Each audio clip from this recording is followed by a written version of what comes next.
Hello everyone and welcome back to Kerbal's Space Program. Now today we are going to be taking on some contracts. I don't think we actually end up picking any of these just yet because we in fact decide that we're going to push, that's right, to set up a communications network around Kerbal. And that is simply because I realize that if we want to be doing any sort of extra planetary stuff, we're going to need one. Also, I had a look at our current quarterly report, and we are being fined like 4,500 credits right now, because for some reason killing Jebediah counted as murdering 13 Kerbals. Maybe there was some ritual sacrifice immediately following his death, I don't know, but apparently 12 extra people died. I don't know, maybe they shot the R&D team behind the rocket. I'm not sure. But unfortunately, the loss of Jebediah Kerman has severely impacted our public standing. In fact, we were at negative 156 or something ridiculous like that with regards to public opinion. So we need to fix that.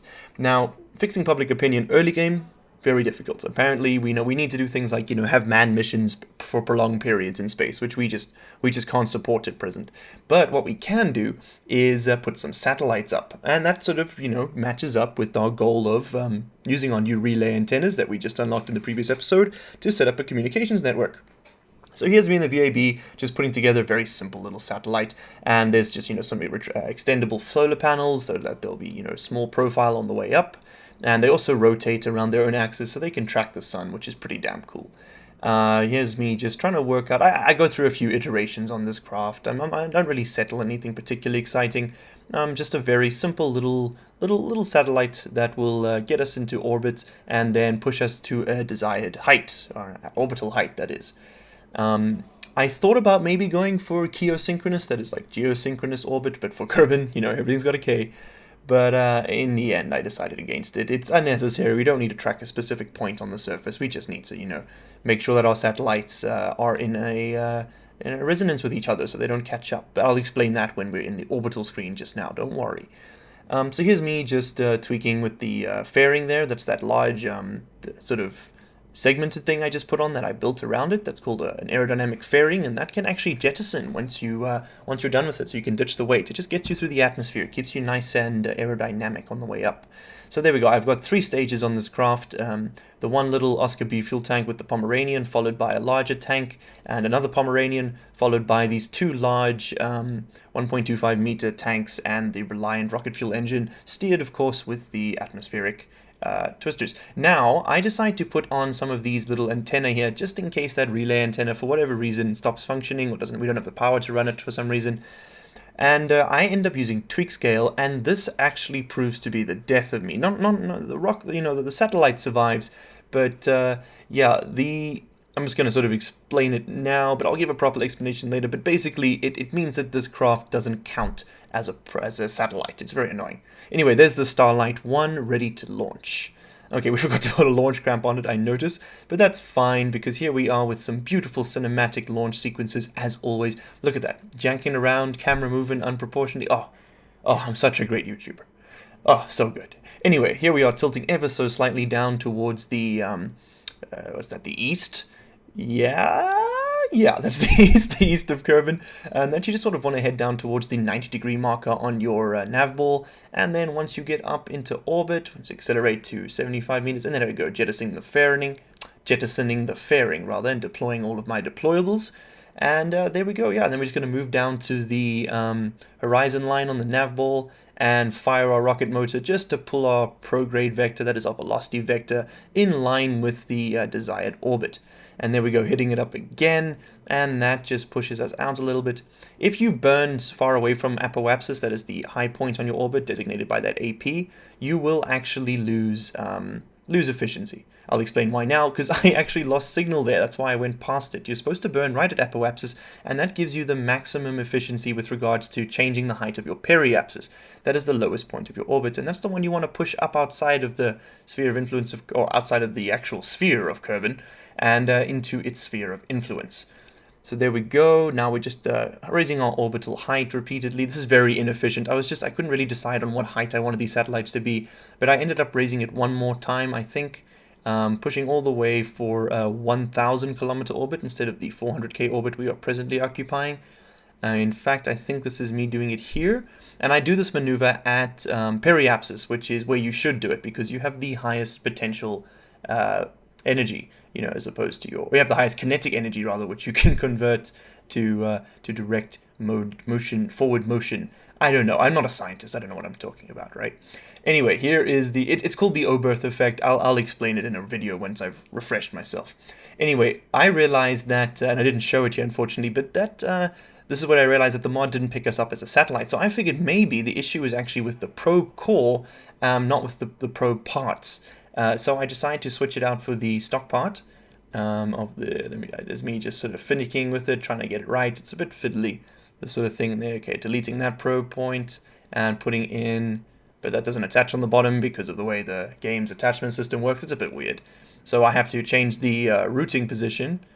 You'll see now, you can do that by pressing Z, by the way, and or just clicking on the reroute option, and that just changes the root part of your vessel. There we go, that allows me to put that on top. Perfect. If you pick up a stack of items, you can only attach it from the point where you detached it from. So if it's on the bottom or the top of the node, that's the only one you can use. Anyway, this is exactly the same rocket, basically. I need 3 of these satellites to create a satellite network, or at least a sort of a redundant communications network, and so I end up launching this one just like this, but I decide maybe because one of the requirements for satellites is that it has to have, according to the mod, is that it has to have its own power generation, and that maybe those modded solar panels were causing the problem. So I decided to use these little stock panels because they technically can generate power, even if they're not very efficient at it, and that should satisfy the requirement. So yeah, there we go, we just sort of move those over. Ultimately, this does not work either. And just to make sure that this video isn't too short, I will explain why afterwards as to exactly what went wrong. It's problematic, I must say. And there's us just moving a little Kerbal engineer part back inside the vessel. Perfect. Okay, calling that, we just renamed that rocket to the Starlight 2. The other one was called the Starlight 1, sorry, I did not mention that. And of course I write Starlight 2 incorrectly, I just noticed, which is peeving me off a bit. That's unfortunate. Anyway, we are about to launch, and I think we go, boom, there we go, dropping, and of course we fall flat on the ground, and hitting the Z key, we max our throttle out, and begin our ascent into the atmosphere. This is a very, very slow ascent for whatever reason. Our thrust-to-weight ratio on this is not fantastic. It's about, I actually didn't see what it was in the editor, but it looks to be about 1, in my opinion. Anyway, we begin to bank right ever so slightly back to the east, and that is just, of course, to push our velocity vector in that direction, which is in line with the rotation of Kerbal. In real life, rockets also launch towards the east, and that is because the Earth spins eastwards, meaning that I say spins eastwards, but I suppose that's spinning clockwise, depending which hemisphere you look at it from. If you're looking down from the northern hemisphere, that would be anti-clockwise. I'm looking from the south. But yeah, so definitely it rotates towards its east, and yeah, so does Kerbal. So you want to fly in that direction. Otherwise, if you fly back against it, you have to push back against the rotation of Kerbal when trying to get into orbit. You need quite a bit more delta V to retrieve a retrograde orbit, it's called. So here we are in orbit, and we're just sort of pushing our, using the periapsis, pushing our apoapsis up higher. And I think we depleted that stage. Yeah, there we go, jettisoning it and firing up the final stage. There we go, pushing our apoapsis all the way up to touch the apoapsis of the other craft. Fantastic. And now you will see the other craft is about in line with us at present in its position in its orbit.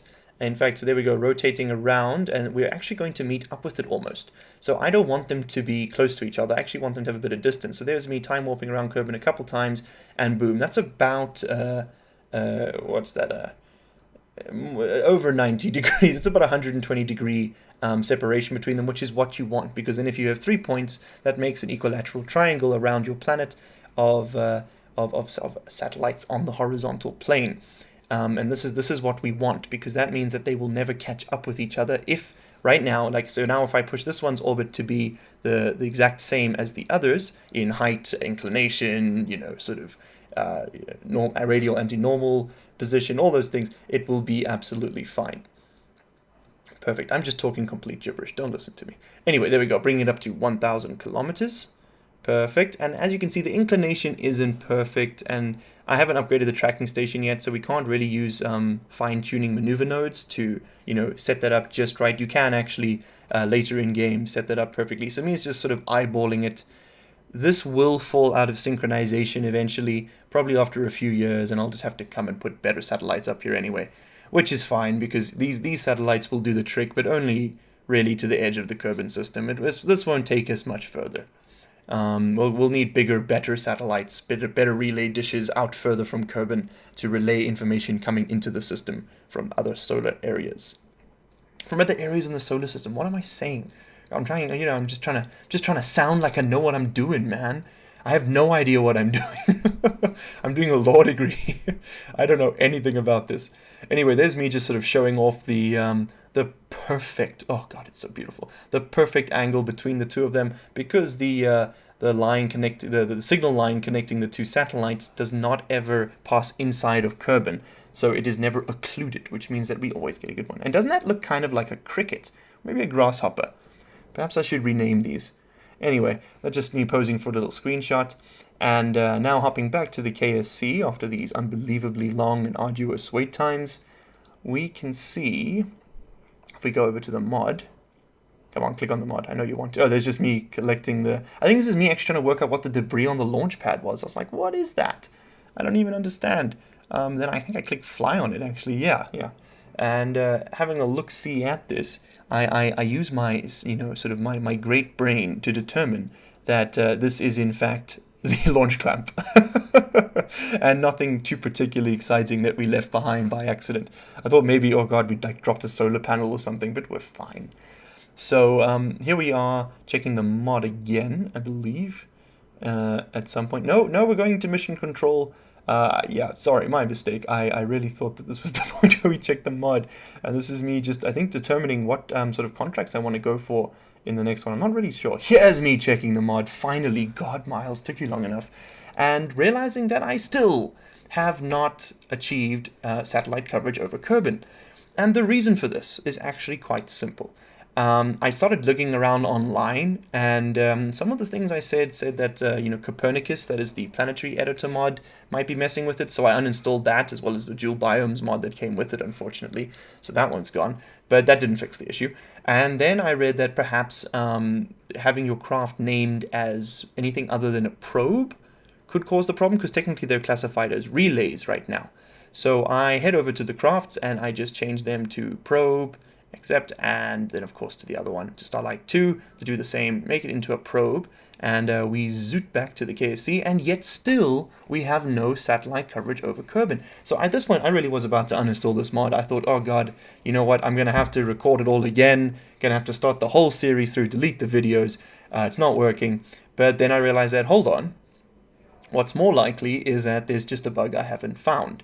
And the issue, it seems, with the mod is that it uses the name of the name and descriptors of stock parts to determine whether or not a certain part is attached to a vessel.